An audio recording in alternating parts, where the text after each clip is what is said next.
Good afternoon, everyone. Welcome to the wastewater engineering subject. In today's session, we will discuss about the upflow anaerobic sludge blanket digestion or a reactor. Okay. One of the good IMP question for the GTU point of view.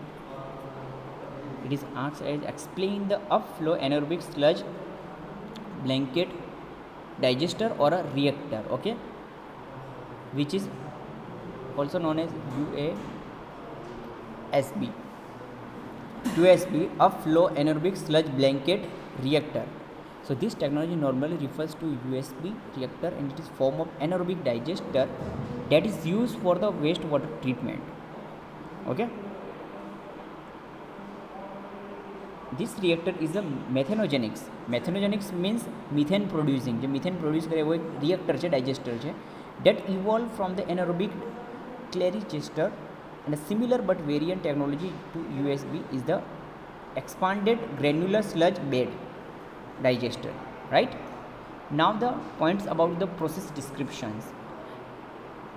USB use the anaerobic process whilst forming the blanket of the granular sludge which is suspended in the tank. Wastewater flow upward through the blanket and proposed degrade by the anaerobic microorganism. The upward flow combined with the settling action by the gravity. Okay, so here in this mechanism, the upflow it is combined with the settling action of the gravity suspended blanket with the aid of the flocculations, and the blanket begins to reach the maturity at the around 3 months. So small sludge granules begins to form, those surface area is covered in the aggregation of bacteria, right? So in this absence of the any support matrix, the flow condition create the selective environment in which only those microorganisms capable of attaching to each other survive, proliferate. Eventually, the aggregates form the into the dense complex biofilm and refers as the granules. Okay, so eventually the aggregates will form the dense biofilms. Okay, which is known as the granules. You can say that as the granules. Then biogas, which high concentration of methane is produced as the byproduct, and this may be captured and used as an energy source. Okay, one type of the energy source we can applicable that methane gas as an energy source to generate the electricity for the export of cover the owning running power. The technology needs the constant monitoring when put into use to ensure that the sludge blanket is maintaining properly and not washed out. This heat produced as byproduct of the electricity generation and can be reused to heat digestion tank.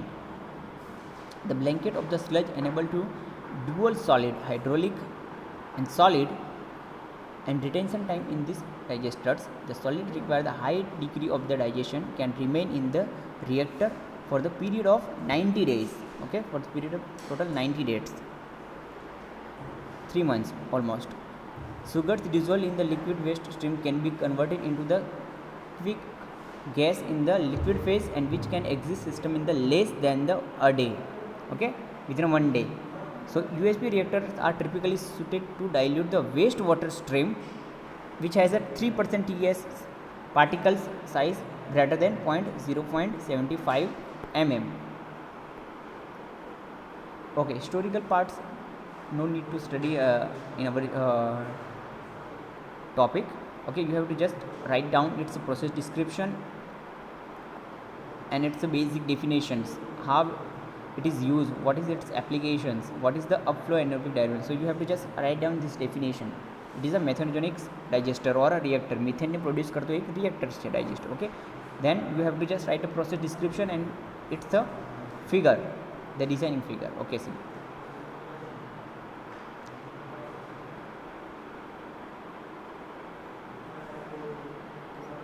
With USB, with also EGSB and CSB, the process of settlement of digestions occur in the one or more tank, and the influent from the UASB, which has a much reduced biochemical oxygen demand concentration, usually need to be treated further for the example of the activated sludge process, depending on the influence quality, right? Okay, here you can see the actual figures, actual image of the USB reactors, large tank. You can see here.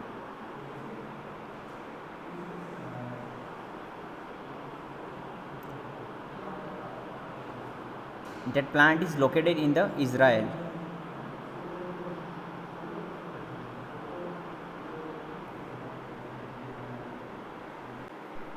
Okay, તો આ થિયરીની અંદર તમારે શું કરવાનું છે, most MP theory છે GT point of view of flow anaerobic sludge blanket અથવા ડાયજેસ્ટર પૂછાય છે, જેને શોર્ટ ફોર્મની અંદર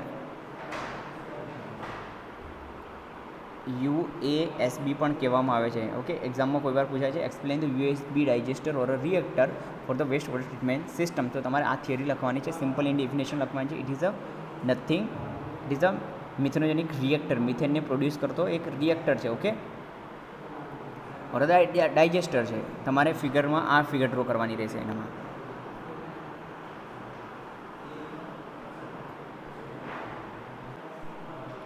Okay, now we will discuss the basic advantages and disadvantages, or we can say the merits and demerits of the upflow anaerobic sludge blanket or a digester or a reactor. Okay, USB reactor.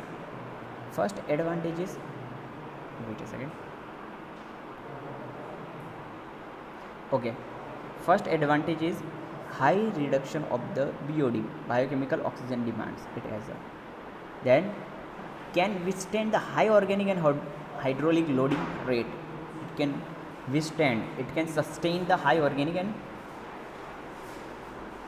hydraulic loading rate. Okay, તો high organic અને hydraulic જે flow rate હોય છે, loading rate હોય છે, એને એ sustain કરી શકે છે, એટલું એ લિમિટની અંદર એને પકડી રાખે છે. Okay, high reduction in BOD, બીઓડીની અંદર હાઈ રિડક્શન કરી દે છે. લો સ્લજ પ્રોડક્શન, સ્લજનું પ્રોડક્શન ખૂબ જ ઓછું છે, બરાબર, આ પ્રોસેસની અંદર સિસ્ટમમાં. And thus the influence on desludging requirement. Then biogas can use for the energy. Okay, જે બાયોગેસ આની અંદર જે પ્રોડ્યુસ થાય છે, એ બાયોગેસને આપણે as a energy, as a power requirement, as a energy રિક્વાયરમેન્ટમાં આપણે યુટિલાઇઝેશન કરી શકીએ છીએ. First requirement of scrubbing. Okay, તો this are the basic advantage of USB process. Then disadvantages. So treatment may be unstable with the variation hydraulic and organic load. Okay, so as the hydraulic load, you can see as the hydraulic and the organic load is different, that's why the treatment may unstable. Okay, that is the basic disadvantage of that process. Then requirement operations and maintenance by the skilled personnel and difficult to maintain proper hydraulic conditions. Okay, so in this case it is not easy to maintain or operation, like, so you require the skilled person in these cases. Then long startup to work at a fully capacity. And last one is constant source of electricity is requirement in this process. Not all parts and materials may be locally available. Required expert design and the construction. And last is influent and sludge require further treatment and appropriate discharge. Okay, તો ઘણા બધા એવા disadvantage છે જેના કારણે આપણે એને practically યુઝમાં નહીં લઈ શકીએ અત્યારે. Okay, as compare to advantage, disadvantage એના ઘણા બધા વધારે છે. ઓકે, જેના કારણે જે ઓપરેટિંગ કોસ્ટ છે, જે ફિક્સ કોસ્ટ છે, એ તમારો વધી જાય છે as compare to the production cost.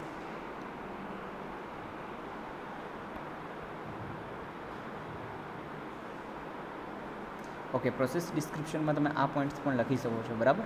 આગળને જે આપણે ડિસ્કસ કરીએ એ પણ એઝ વેલ એઝ તમે આ પણ ઇન્ક્લુડ કરી શકો છો. ઓકે, જે ફિગર તમારે ડ્રો કરવાની છે એ આ ફિગર રહેશે, બરાબર, simple.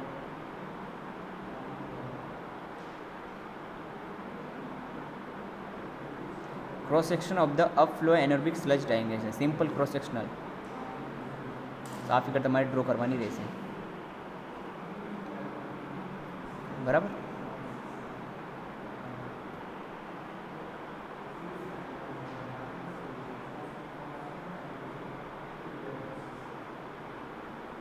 Okay,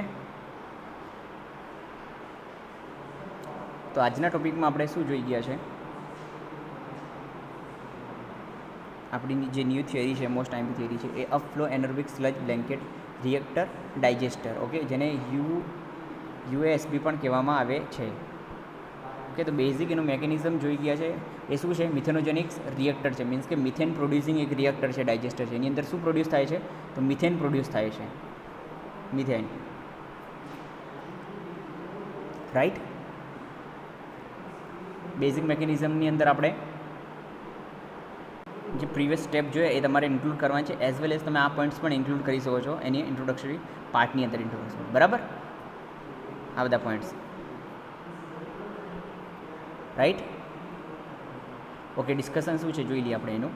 Sludge blanket is comprised of microbial granule 1 to 3 mm in the diameter, a small aggregates microorganism, and because of their weight resist being washed out in the upflow. upflow ની અંદર શું થાય છે, એનું ટેસ્ટનું washing કરવામાં આવે છે. The માઇક્રોઓર્ગેનિઝમ જે હોય છે સ્લજ લેયરની અંદર date degrade the organic compound. હવે શું થાય છે, જે માઇક્રોઓર્ગેનિઝમ જે હોય છે એનો બેઝિક રોલ શું હોય છે, એનો બેઝિક જે રોલ છે એ શું કરે છે, ડિગ્રેડ કરવાનો. ઓકે, ડિગ્રેડ કરવાનો, ડિકમ્પોઝ કરે છે કોને, સ્લજના લેયરને. ઓકે, ઇન ધ સ્લજ લેયરની અંદર શું કરે, ડિગ્રેડ કરે છે ઓર્ગેનિક કમ્પાઉન્ડને. જે ઓર્ગેનિક કમ્પાઉન્ડ પ્રેઝન્ટ હશે ડાયજેસ્ટરની અંદર એને શું કરે છે, ડિગ્રેડ કરવાનું કામ કરે છે microorganism. The rising bubbles mix sludge without the assistance of the any mechanical parts. હવે એની અંદર જે બબલ રાઇઝ થાય છે આ સિસ્ટમની અંદર તમે જોઈ શકો છો. ઓકે, જુઓ આ ફિગર જુઓ, આ તમારી ઇનલેટ છે. ઓકે,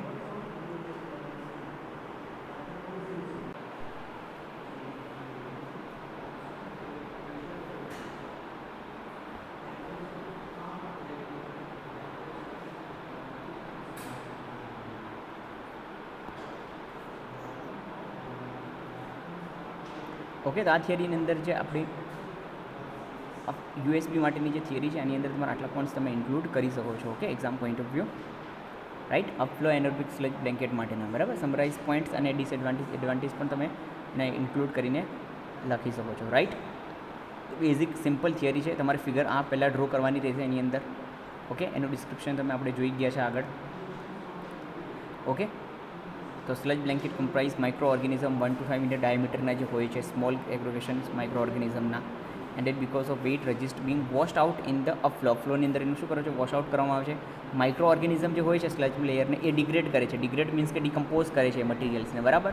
ઓકે, ઓર્ગેનિક જે કમ્પાઉન્ડ હોય છે એને ડિગ્રેડ કરે છે, right. And as the result gas હોય છે મિથેન અને કાર્બન ડાયોક્સાઇડ એ રિલીઝ થાય છે. હવે એ ડાયજેસ્ટરની અંદર rising bubbles mix with the sludge without the assistance of the mechanical parts. હવે એની અંદર જે રાઇઝિંગ બબલ્સ હોય છે એ મિક્સ થાય છે. કોની સાથે મિક્સ થાય છે, તો જે એગ્રીગેટ હોય છે અંદરના વેસ્ટ વોટરની એની સાથે એક મિક્સઅપ થવાનું સ્ટાર્ટ કરે છે. Slope fall defect the material reach to the top and tank downward and clarifying influence extracted from the top. Okay, તો લાસ્ટ ફાઇનલ પ્રોડક્ટ હોય છે જે ક્લેરિફાઈડ ઇન્ફ્લુઅન્ટ હોય છે અને આપણે ટોપ સેક્શનમાંથી ટેન્કમાંથી એને રિમૂવ કરી દઈશું, બરાબર, રાઈટ. તો એ તમારે કરવાનું છે. And several, okay, and after the several week of the use large granules of the sludge form which turn in the act as a filter. Okay, હવે આ કેસની અંદર શું થાય છે કે અમુક વીક પછી યુઝ પછી જે લાર્જ ગ્રેન્યુલ્સ છે, ઓકે, સ્લજના એ શું ફોર્મ કરે છે, એઝ અ ફિલ્ટર તરીકે એ વર્ક કરે છે, એઝ અ ફોર્મ કરે છે, right. The large granule of sludge or dead form the which turns as a filter for the small particles as the influent rise through the crushing and sludge because the upward flow rising and granule forming the granulation preferably accumulate with the other wash out. Okay, simple તમારે આ figure draw કરીને લખવાનું છે. Basic design criteria પણ તમે લખી શકો છો અને ડિઝાઇન કન્સિડરેશન અને મોસ્ટ આઈએમપી પોઈન્ટ્સની અંદર તમે advantage disadvantage at the end of theory તમે એને ઇન્ક્લુડ કરી શકો છો. આટલા પોઈન્ટ જે આપણે ડિસ્કશન કરી ગયા છે એ પોઈન્ટ તમે લખી શકો છો, બરાબર. High reduction of BOD can withstand the organic hydraulic load sludge productions requirement biogas generation. હવે આ જે બાયોગેસ પ્રોડ્યુશન થાય છે એને ઇલેક્ટ્રિસિટીના પ્રોડ્યુશનમાં થાય છે, બરાબર. ઇલેક્ટ્રિસિટીના પ્રોડ્યુશનની અંદર કરી શકે છે પાવર પ્લાન્ટની અંદર, રાઈટ. એઝ વેલ એઝ એના જે ડિસએડવાન્ટેજ છે એ પણ તમારે ઇન્ક્લુડ કરવાના છે. બેઝિક એના ટ્રીટમેન્ટ સિસ્ટમ છે મે બી કેવી અનસ્ટેબલ છે. The reason is the hydraulic અને ઓર્ગેનિક લોડ જે છે એ કેવો છે, વેરિએશનના મોડમાં હોય છે, એના કારણે એનું ટ્રીટમેન્ટ સિસ્ટમ અનસ્ટેબલ છે. એની જે પર્સન રિક્વાયરમેન્ટ હોય એ વેલ સ્કિલ હોવા જોઈએ, બરાબર. સ્કિલ પર્સનની રિક્વાયરમેન્ટ હોય છે. And difficult to maintain the proper hydraulic condition. Any proper hydraulic condition maintain કરવી ખૂબ જ ડિફિકલ્ટ છે એની અંદર. Long startup time to work. એને સ્ટાર્ટિંગ કરવા માટે જે ટાઈમિંગ હોય છે સ્ટાર્ટઅપ વર્ક એનું કેવું છે, ખૂબ જ લાંબો ટાઈમ લાગે છે એમાં, બરાબર. ટાઈમ કન્ઝ્યુમિંગ છે. Constant source of electricity throughout the operation તમારે ઇલેક્ટ્રિસિટીની રિક્વાયરમેન્ટ રહેવાની છે આની અંદર. Not all parts and materials may be locally available, એના બધા જ પાર્ટ્સ લોકલી અવેલેબલ નથી. Rise the expert design and construction require, તો એની જે એક્સપર્ટ ડિઝાઇનિંગ માટે, એની ડિઝાઇનિંગ અને કન્સ્ટ્રક્શન માટે એક્સપર્ટની રિક્વાયરમેન્ટ રહેશે. ફોર એક્યુરેટ ડિઝાઇનિંગ કરવી પડે છે એની. Influence sludge require for the treatment or appropriate discharge. Okay, હવે જે સ્લજ ફોર્મેશન થાય છે એને ફર્ધર ટ્રીટમેન્ટ આપવાની જરૂર પડે છે આ કેસની અંદર, રાઈટ. તો તમારા આટલા પોઈન્ટ્સ તમે ઇન્ક્લુડ કરી શકો છો, બરાબર. આજની થિયરી પૂરી થાય છે.